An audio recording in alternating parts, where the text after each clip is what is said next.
गौरव जी उत्तराखंड से। चिड़िया रिव्यू। महाराज जी आपके चरणों में कोटि कोटि प्रणाम। महाराज जी मेरा एक प्रश्न है, सत्पुरुषों की पहचान कैसे की जाए, कैसे पता लगाया जाए कि सामने वाला व्यक्ति सत्पुरुष है एवं जब उसका तक अपनी जब इंद्रियों तक पर हम भी। सत्पुरुष नहीं होंगे तो हम सत्पुरुष की पहचान नहीं कर सकते। पहली बात, आप इंजीनियर नहीं हो तो आप इंजीनियर को कैसे पहचान पाएंगे? इंजीनियर हो तो सारे हथकंडे पते हैं ना, सारे सूत्र पता है, तो आप 10 मिनट बैठेंगे देख लेंगे कि हाँ ये परफेक्ट इंजीनियर है, क्योंकि आपको ज्ञान है। अब ज्ञान ही नहीं इंजीनियरिंग तो इंजीनियर, जब साधारण पदवी वाले को नहीं पहचान सकते तो शत शब्द है भगवान का नाम, जो भगवान में स्थित संत महापुरुष, उनको बिना संत हुए कैसे जाना जा सकता है? अब ये तो हुई फाइनल की बात। अब इसमें एक बचाव पक्ष की बात है कि जब हम श्रद्धा और विश्वास पूर्वक, वो हमारी श्रद्धा विश्वास होती है, श्रद्धा और विश्वास पूर्वक हम जब उनके समीप जाते हैं तो भगवान ऐसी कोई जगह नहीं जहां ना हो, तो जिनके पास हम जाते हैं उनमें भी भगवान होते हैं। अब जब हम उनका आदर करते हैं, अंदर बैठे भगवान का, तो फिर उस शरीर से यदि पाखंड हो रहा है, असत क्रियाएं हो रही हैं, वो संत नहीं है, थोड़ी देर में ही आपके हृदय में असंतोष पैदा हो जाएगा। बाहर निकलते ही लगेगा कि अभी जो चाहता था वो नहीं मिला, ऐसा आ जाएगा। और जिनके देखने से ही, सरल पहचान, जिनके देखने से ऐसा लगे कि मिले तो पहली बार है लेकिन लगता है अपने हैं, जिनके पास बैठने से एक हृदय विश्राम स्थिति को प्राप्त होने लगे, मन में हलचल पैदा हो जाए कि आज तक मैंने वो नहीं किया जो करना चाहिए, जो नहीं करना चाहिए वो किया, अब मैं भजन करूंगा, अब मैं ब्रह्मचर्य से रहूं, अच्छी भावनाएं आने लगे।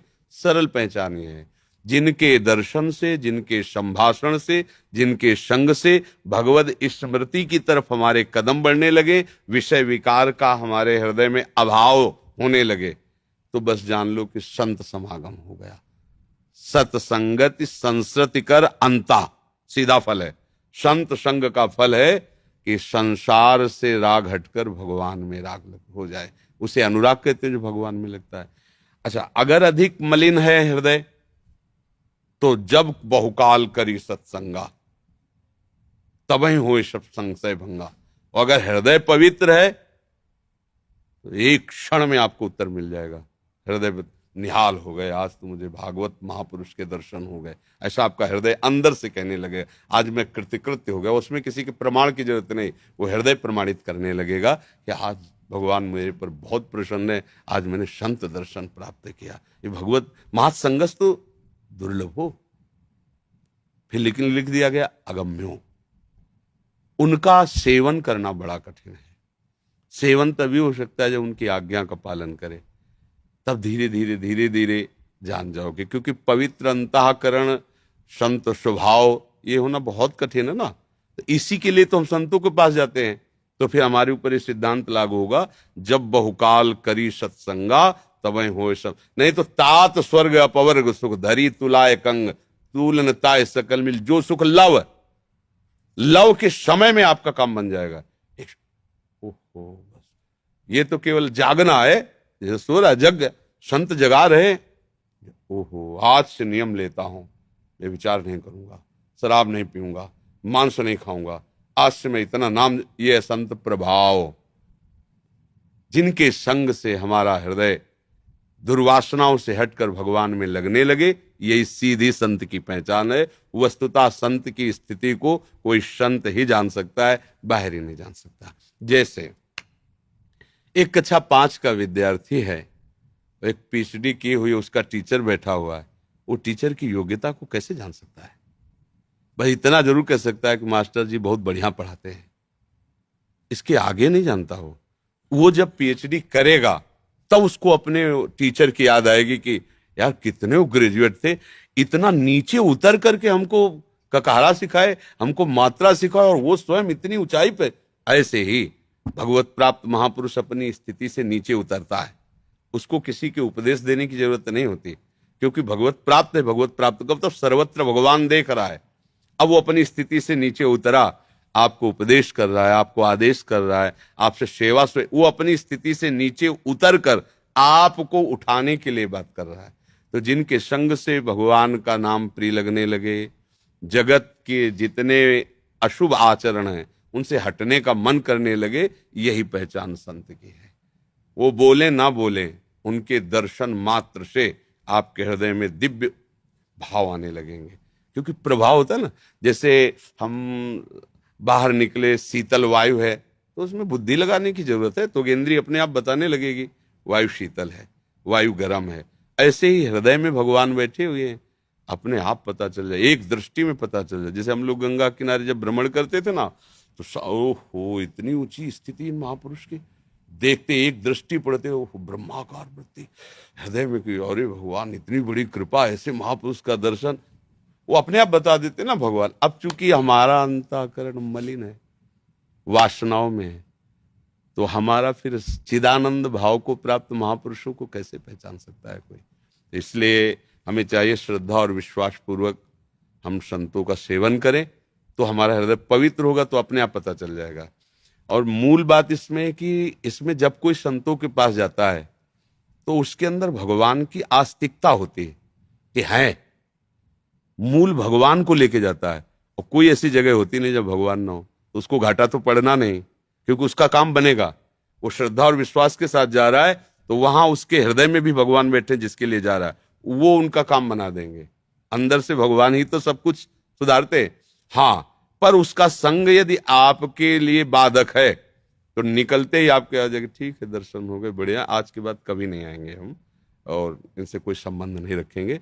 पता नहीं क्यों अंदर से ऐसा हो रहा है कि नहीं करना, क्योंकि अंदर आपने भगवान को माना है ना, तो आपके अंदर वहां दोनों जगह एक ही भगवान बैठे, वो आपको बता देंगे कि इस रूप में छल कपट नाटक हो रहा है। वो आपको बता देंगे कि हमारे इस रूप से दूर रहना, ये हमारा नाटक का रूप है, ये छल कपट का रूप।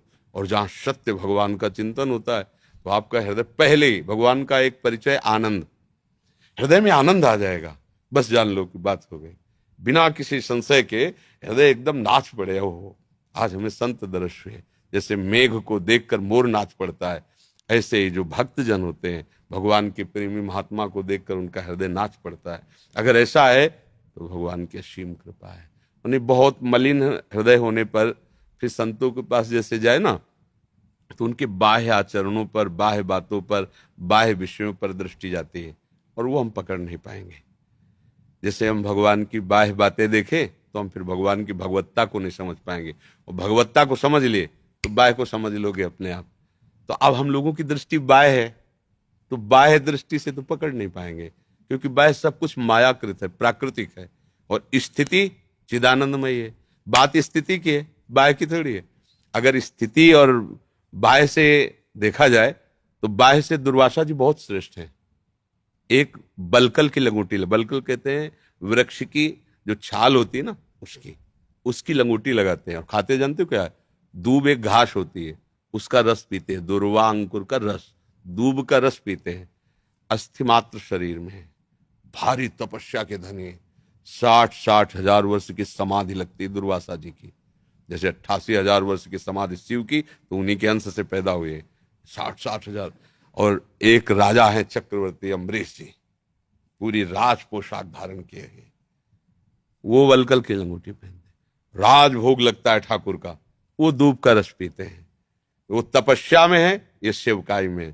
ठाकुर जी के मंदिर में पोछा स्वयं लगाते हैं, स्वयं ठाकुर जी को स्नान कराते हैं, आरती कर, ठाकुर जी के सामने नृत्य करते हैं। तो भगवान की सभा में कि मृत्युलोक में इस समय सर्वश्रेष्ठ महापुरुष कौन है, तो अम्बरीश जी की बात आई। वहां दुर्वासा जी भी बैठे थे। इनको लगा कि मेरी बात तो यहाँ हुई नहीं, और इतना कठिन तप करते हैं, कैसा है अम्बरीश। इनके लिए चलने की थोड़ी जरूरत है, तो आकाश मार्ग से संकल्प शक्ति से चलने वाले महापुरुष पहुंच गए। और वो एकादशी व्रत का अनुष्ठान लिए हुए थे, द्वादश परायण वाला, और उस समय द्वादशी का योग कुछ ही समय में लगने वाला था। और किसी भी भक्त के पास जब संत आते हैं तो अपने आप ही बनता है कि आप प्रसाद पा लीजिए, आपकी क्या सेवा करूं। तो उनका ठीक है, हम प्रसाद स्वीकार करते हैं, स्नान करके आ रहे हैं, आप तैयारी करो। और वो स्नान करके वो अपना बैठे रहे, परीक्षा उनको लेनी थी। अब उनके पारण का समय है, अनुष्ठान पूरा तभी होगा जब पारण हो जाए। पारण नहीं होता तो अनुष्ठान का अतिक्रमण होता है। तो ब्राह्मणों से, ऋषियों से पूछा, तो उनका भगवान का चरणामृत पी लेने से पारण भी हो जाएगा, और कुछ खाया भी नहीं। अतिथि का सत्कार, मतलब एक ऋषि को भोजन निमंत्रण करने के बाद अगर आप पहले पालें तो अपराध है। तो बात पक्की। भगवान का चरणामृत स्नान का वो चरणामृत लिया, वो ऐसे पी ही रहे थे कि वो तो सर्वज्ञ दुर्वासा जी आ गए। बड़ा भक्त बनता है, मेरे को निमंत्रण करके पहले तूने पा लिया। वो कुछ बोले बोले तेले को क्रोध से आग बबूला हो गए और कहा मैं तुम्हारा विनाश करता हूं, और एक कृत्या प्रकट की तपोबल से, राक्षसी भयंकर जो नष्ट कर दे। वो ऐसे ही खड़े रहे, एक कदम पीछे नहीं हटे, ना भय लगा।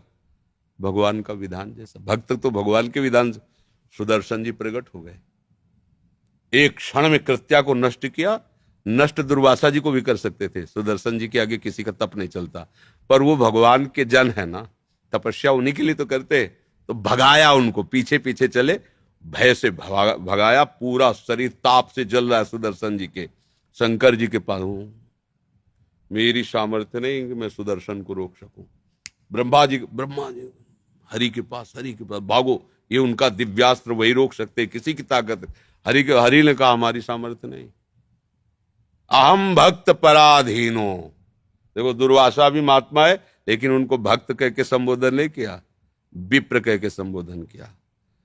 अहम भक्त पराधीनो अस्वतंत्र इव द्विज। ए ब्राह्मण, मैं भक्त के अधीन हूं, मैं स्वतंत्र नहीं हूं।